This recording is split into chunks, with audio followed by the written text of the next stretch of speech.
भगवान कह रहे हैं कि जिस पर मैं कृपा करता हूं पहले उसका धन बल अपहरण कर लेता हूं। ये धन बल अपहरण कर लेता हूं। जब वो निर्धन हो जाता है तो सगे संबंधियों का अपहरण कर लेता हूं। या तो सगे संबंधी छोड़ देंगे, देखा ना पिता रास्ते में ही राधे श्याम। बहुत कृपा समझना कठिन है। सुनाया था एक बार भगवान शंकर की कृपा। माता पार्वती जी से कहा चलो मैं आपको अपने भक्त के दर्शन कराता हूं। बोले चलो प्रभु। तो बोले पहले अभक्त के दर्शन कर लो, तब भक्त के दर्शन आप सुख पाओगी। तो गए तो सुपारी कतर रहे थे बैठे, इसमें बढ़िया गद्दा लगा हुआ था, गिरदा लगा हुआ, 50 गाय 50 भैंसे दूध दुही जा रही थी। प्रातःकालीन का समय था। संत वेश में गए और कहा भगत जी 100 ग्राम दूध दे दो, शालिग्राम भगवान को स्नान कराना है। चल दिया सुबह से, और क्या क्या बोलना सो। महादेव जी ने कहा हे भगवान जितनी संपत्ति और वैभव इससे दुगना इसकी कर दो।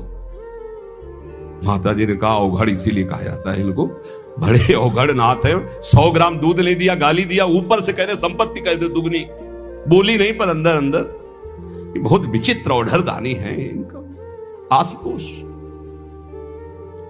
बोले चलो भगत के दर्शन। बोले अभक्त तो ऐसा था कि अगर आप साथ ना होते तो इसको भस्म ही कर देती हम, क्योंकि अंबा तो शक्ति है। आपका अपमान। अभक्त ऐसे ही होते हैं, तुम्हें नाराज नहीं होना।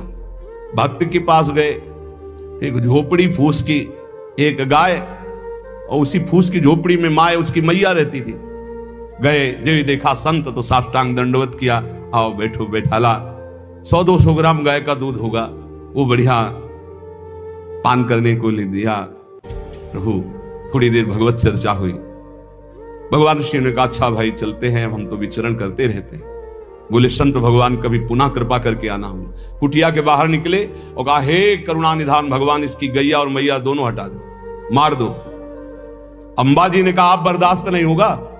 100 ग्राम दूध नहीं दिया तो उसको दुगना संपत्ति दे दी, और एक गाय पूरा दूध आपको पिला दिया, और मैया बातचीत करने के लिए थी उसको भी आपने मार दिया। कहा कि वो ये क्या है?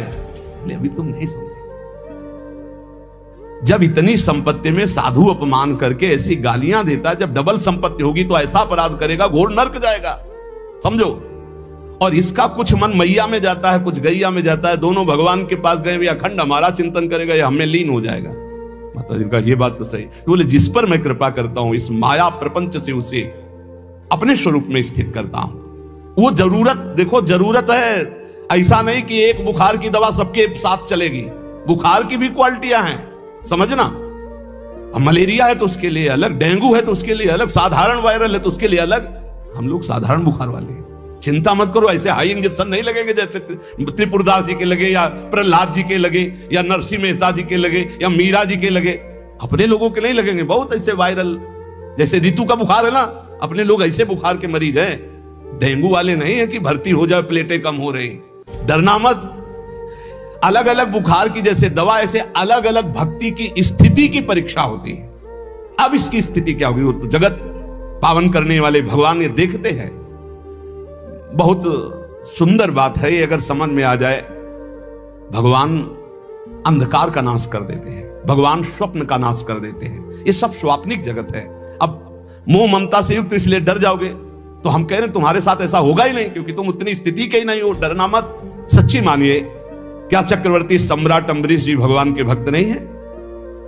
ध्रुव जी भगवान के लिए भजन करने के लिए गए तो आज ऐसा पद मिला कि त्रिभुवन में किसी को नहीं। सुदामा जी को दरिद्रता प्राप्त थी और सुदामापुरी की रचना हो गई, जैसे द्वारिकापुरी की रचना। आप हमारे श्री कृष्ण के प्रति ऐसा ना सोचे, ये जो कह रहे हैं बड़ी गुप्त बात है। उसके अंदर के ममत्व का नाश कर देते हैं, उसके अंदर के अज्ञान का नाश कर देते हैं। क्या आप अपने अज्ञान का नाश करवाना नहीं चाहेंगे? यहां अज्ञान की वृत्ति के नाश की बात। आप ऐसा मत सोचिएगा। और आज तक कोई भक्त आपको भिखारी नहीं मिलेगा। आप ध्यान दीजिएगा, पुरुष से लेकर के जहां दृष्टि डालिए, जहां भक्तों को, आपके 4 घर में लोग होते हैं, उनके भोजन की व्यवस्था में आप चिंतित रहते हैं, समझ रहे? जब हम मांग के खाते थे तो भूखे रह जाते थे, और जब भरोसे पे हैं तो 300-400 लोगों का बाल भोग, राज भोग और शयन भोग हमने आप हमारे प्रभु पूरा करते। तो हरिष्य तद्धनम, तुम्हारा घर कितना बड़ा है, हमारे घर में कितने बैठे देख लो। घबराना मत, इसलिए हम कह रहे डरला मत, अब इसीलिए कह रहे हैं, नहीं तो आपको लगेगा भगवान कह रहे यस्याम अनुग्रहणामि हरिष्ये तद धनम, ये धन ही हर जाएगा तो अब हमारे भक्ति का मतलब क्या रहेगा? नहीं, इसका मतलब है अज्ञान का नाश हो जाना, तम का नाश हो जाना, माया मोह का नाश हो जाना। क्या आप दुख का नाश नहीं करवाना चाहेंगे? ये भक्ति दुख का नाश करके सर्वतोभावेन महासुख प्रदान करने के लिए है। ततो धनम त्यजन्त्यस्य स्वजनाः दुख दुखितम, भगवान कह रहे हैं फिर उसके परिवार वाले उससे प्यार नहीं करते। क्या झूठे प्यार में फंसे रहकर जिंदगी गंवाना चाहोगे? क्या आप ये नहीं जानोगे कि तुम्हें कोई प्यार नहीं कर रहा? क्यों झूठ में जीवन व्यतीत करना चाहते हो? सच्ची कोई प्यार नहीं कर रहा, कोई प्यार अपने सुख के लिए प्यार कर रहा है, कोई तुम्हें प्यार नहीं कर रहा। तो भगवान कह रहे हैं मैं परिवार से भी उदासी पैदा, कोई उसको प्यार नहीं करता। असलियत में आ गई बात कि कोई प्यार नहीं करता। फिर कह रहे हैं कि जब वो व्याकुल चित्त हो जाता है, कोई उसे प्यार नहीं करता, ऐसा लगता है सब मुझे छोड़ दिए, तब मैं एक रास्ता देता हूं अपने भगवत प्रेमी महात्मा का।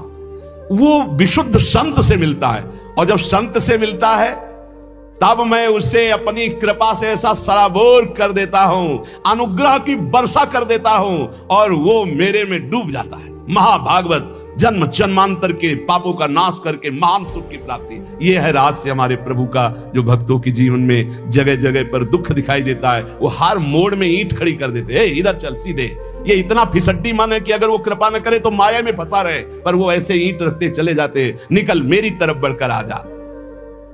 अब त्रिपुरदास जी बाजार गए तो बेचिके बाजार यो रुपया एक पायो, ताको ल्यायो मोटो थान मात्र रंग लाल गाइए, भीजो अनुराग पुनि नैन जलधार भीजो, भीजो दीन ताई धरि राख्यो और आइए, को प्रभु जन आए सहज दिखाई दई, भई मन दियो ले भंडारी पकड़ाइए, काहू दास दासी के ना काम को पे जाऊं लेके, बिनती हमारी जू गुसाई ना सुनाइए। त्रिपुरदास जी को दावत दिखाई दी, जो पीतल की सी दिखाई दे रही थी, उठाई बाजार ले गए तो उस समय उन्हें 100 पैसे मिले, 1 रुपया। 1 रुपया कपड़े की दुकान में गए, मोटी मार्किंग को। अब जहां इतना कीमती वस्त्र, सोने के गोटे, हीरे लगाकर सुंदर ऐसी पोशाक भेजते थे, वहां आज स्थिति की मार्किंग कैसे ठाकुर जी को भेजे?